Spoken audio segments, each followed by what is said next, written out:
Hey, welcome everyone. This is Gonzo Rise 41.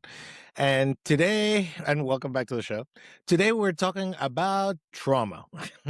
Not the social media version of trauma, not the version people use when somebody forgot to put oat milk in their coffee or whatever, that nonsense trauma.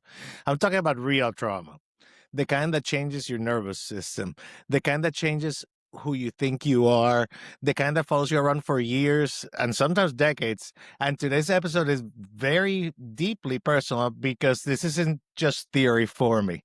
So let's get into it.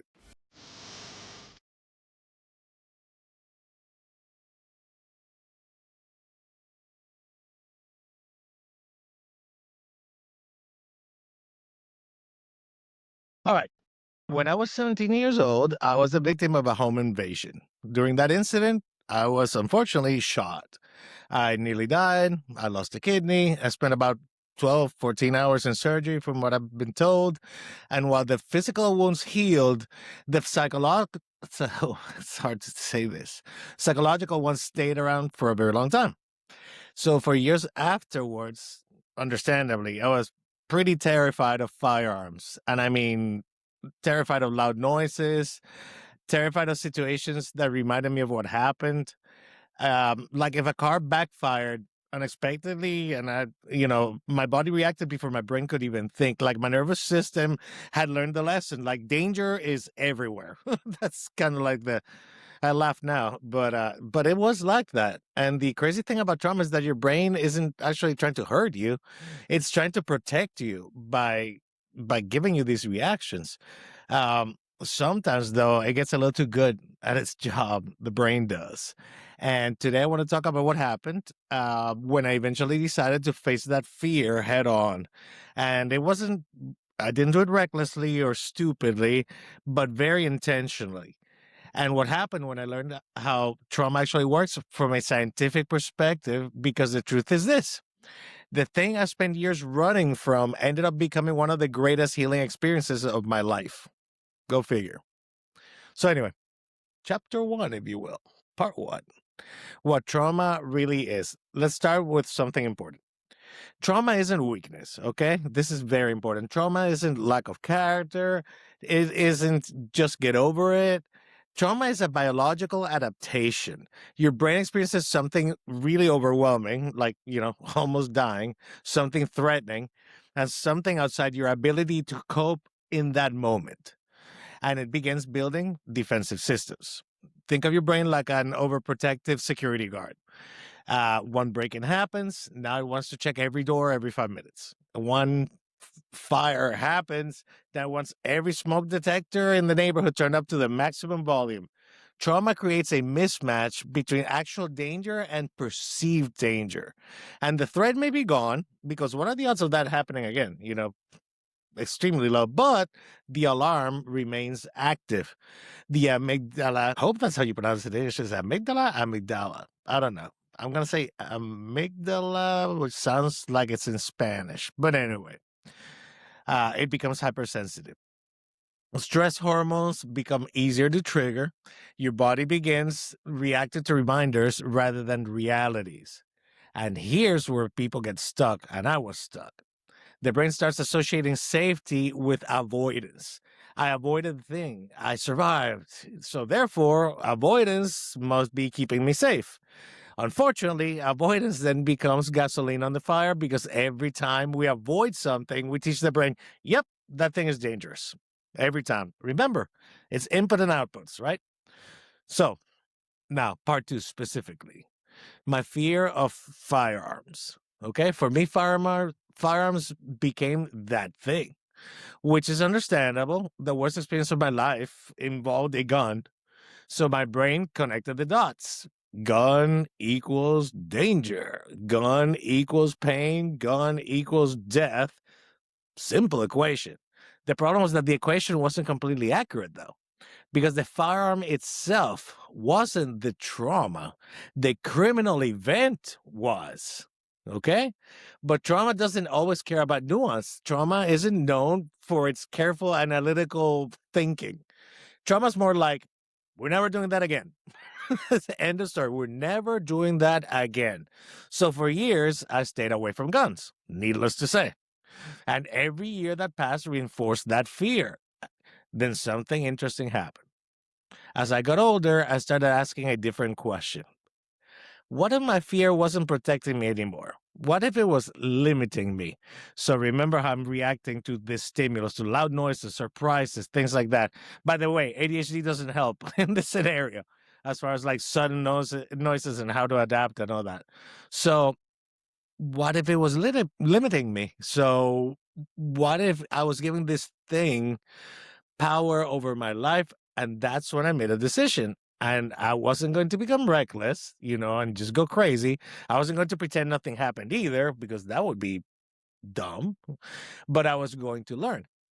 I was going to educate myself. I was going to understand firearms, understand that thing that you're afraid of in order to start demystifying it. I was going to learn safety and safely about firearms. I was going to gain competence. And eventually, I was going to walk directly toward the thing that terrified me. So now, putting it all together, right? The science, let's talk about the science of exposure therapy, like the basics, right? So what I didn't fully understand at the time, that I was accidentally following one of the most effective psychological treatments ever developed. I hadn't read about this, but I kind of intuitively did it and learned about it afterwards. So, and that thing is exposure therapy. So exposure therapy has decades of research behind it. The basic principle is very simple. You gradually and safely confront what you fear, not all at once. Okay, not by overwhelming yourself, but progressively. You allow your brain to gather new evidence, and eventually your nervous system learns something critical, which is, I can survive this. And then this isn't as dangerous as I thought. And then I'm actually okay. People often think exposure therapy works because the fear disappears. That's not actually what happens. Not at all. That's not it at all. I can tell you. It works because your relationship with that fear changes. Okay. So you stop obeying it. You stop organizing your life around those triggers or that thing you fear. The fear basically loses authority on your life. So neuroscientists sometimes refer to this as extinction learning. The original memory doesn't disappear. I can still remember everything, trust me. But you do build new pathways around it, new experiences, new associations, new evidence. And over time, those become stronger. And you don't erase the scar, you simply grow around it. Okay? So, again, next step, the ADHD connection, right? In my case, which is valid for those of you who follow this channel because you have ADHD or a loved one that has ADHD, or perhaps you're just high functioning. But in any case, let's talk about how ADHD plays into this. So, ADHD obviously doesn't cause trauma in and of itself. It doesn't. But ADHD can absolutely influence how trauma is experienced. So many people with ADHD experience emotional intensity very differently from neurotypical people who don't have the spicy brain. Let's call it that. Emotional regulation can be more difficult and rumination can be stronger with people with ADHD for sure. So hyperfocus can lock onto negative experiences. That hyperfocus we can use as a tool for us to get things done when we're in that ADHD flow state can actually become negative because you're locking into the stuff that's negative and it's not giving you any benefit. The brain can repeatedly revisit those old events, and it's like having 20 browser tabs open, and one of them is always playing the worst moment of your life, at full volume all the time. So research also suggests that people with ADHD may experience heightened sensitivity to perceived threats, rejection, criticism, and stress, apparently. So when trauma enters the picture, sometimes those experiences become even stickier. So the good news, though, the same strengths that make ADHD challenging can become assets, like I mentioned before. So curiosity, persistence, hyperfocus, the desire to master a skill, those traits actually help me in my case. And once I decided to learn about firearms, I went all in. I learned safety, mechanics, technique, started competing, learning about competition, how to safely do that, how to train. Knowledge replaced uncertainty. I now started to understand firearms and the concept of how they're used and competition.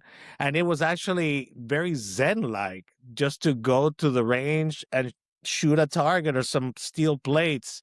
It went from this thing of fear to this, I'm learning how to do this. And then eventually one day I realized like I'm actually enjoying this and I'm actually looking forward to getting better at this, at the challenge of this and getting a better score or better time or whatever it was that I was doing at the time. So that competence replaced my helplessness. And that made absolutely all the difference. I mean, all of it. It was incredible. So let's talk about facing my fear. Let's talk about what that taught me, and hopefully my experience can help you. So here's what surprised me. Learning to shoot didn't just change my relationship with firearms, it changed my relationship with fear. I discovered that courage isn't the absence of fear. That's not it. It's not like the fear disappears. It's movement despite fear. So I learned that confidence comes after action, not before it. I learned that healing often exists on the other side of discomfort. Remember how I've talked about being comfortable, being uncomfortable? Uh, it's a great skill to have, like when you pursue fitness, or say you're doing a restrictive diet for whatever reason. Say you're bodybuilding contest prep, or you just want to lose a couple pounds and you need to apply a little bit of discipline. It's uncomfortable, but you learn to be comfortable being uncomfortable. And maybe most importantly, I learned that the younger version of me who survived that night deserved more than a lifetime of fear. That dude deserved freedom, and he deserved peace and to be able to sleep at night. He deserved a future that wasn't controlled by the worst thing that ever happened to him. And so do you, by the way. So whatever your version of this is, maybe it's not trauma, maybe it's, I don't know, public speaking. It's really common for a lot of people. Relationships, right? Fear of failure, starting a business, oh, that's so risky. Changing careers. These are all things that can cause fear for sure. Having difficult conversations with somebody you love. Look, whatever it is, ask yourself, has avoidance been helping, or has it been keeping you trapped?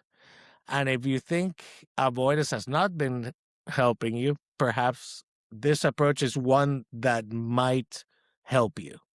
So, anyway, just in conclusion, if you take one thing away from today's episode, from this brief episode, let it be this: healing doesn't always happen by running from pain.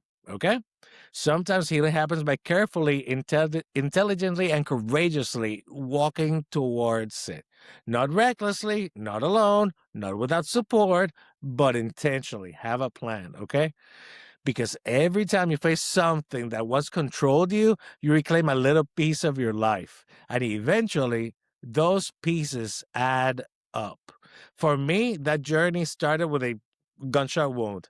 It eventually led me to a shooting range. Go figure. But strangely enough, one of the places I expected to find fear became one of the places where I found freedom and actually competition, enjoyment, made friends.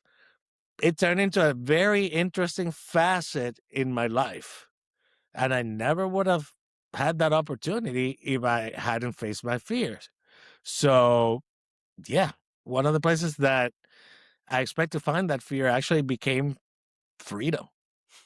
And anyway, well, thank you for listening. First of all, if you liked, please hit the like, subscribe, give me a comment. Do you like this kind of video? Is this information useful to you? Do you agree? Do you disagree? I might be full of crap, for or for you it doesn't work. But tell me what might. Is there something else that we can cover? In any case, remember, the goal isn't to become fearless as far as this goes. The goal is to become stronger than the fear so you have a better quality of life. Okay? All right. And with that, I'll see you next time. Like I said, please like, subscribe, do the things, comment. Let me know how I can help you. And with that, Rise 41, Gonzo, out. Have a wonderful day.